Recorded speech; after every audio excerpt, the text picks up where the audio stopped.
Dalo by sa povedať, že s Dom Boskom som vyrastal takmer na materskom mlieku. Rodičia sú spolupracovníci a preto u nás doma, najmä počas totality, sa mnohí Salesiáni, sestry alebo ďalší spolupracovníci veľmi často prestriedávali. Chodili na návštevu, robili sa u nás duchovné cvičenia, duchovné obnovy.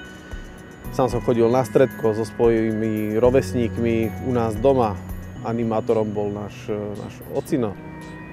A potom, keď som dostal ponuku ísť po 9. ročníku do Šaštína, tak som na počudovanie na túto ponuku nezareagoval hneď, ale až po pol roku sme sa išli dopytovať, že či je možnosť ešte prestúpiť z Trnavského gymnázia do Šaštína.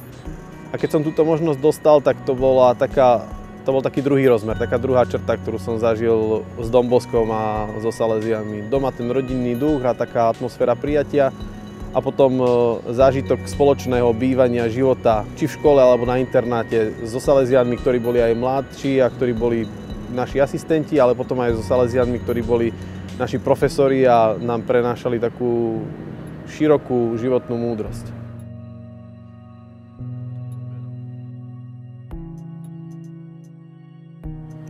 O pár dní budem 9-ročným kňazom a často rozmýšľam nad tým, že akou postavou je kňaz dnes v dnešnej spoločnosti. Či má čo povedať mladým, či má čo povedať ľuďom, či má čo povedať samotným veriacim. A čím ďalej, tým viacej, toto priznám, že som sa nikdy nad týmto tak nezamýšľal a vôbec nie už vtedy, keď som sa rozhodoval nad tým, že či ísť za kňaza alebo nie, tak čím ďalej, tým viacej sa presviečam o tom, že takým kňazom, ako bol Dom Bosko, tak by som chcel byť aj ja a že to je úplne aktuálna odpoveď na tie potreby a na tie situácie, ktoré dneska vidíme a zažívame.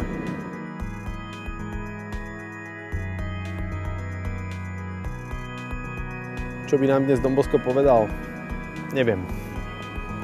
Sám sa teším na to, že o pár dní budem môcť pri jeho relikvii v pokoji a spolu s mnohými mladými a ďalšími členmi salesianskej rodiny a jednoducho tými, ktorým na výchove mladých záleží, že tam budem môcť v tichu kráčať, modliť sa a prosiť si toto svetlo.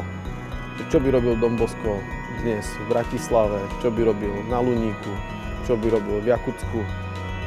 Neviem to, ale viem, že je to taká dobrodružná cesta objavovania a zisťovať to. Inak za každým znovu, tak toto ma baví.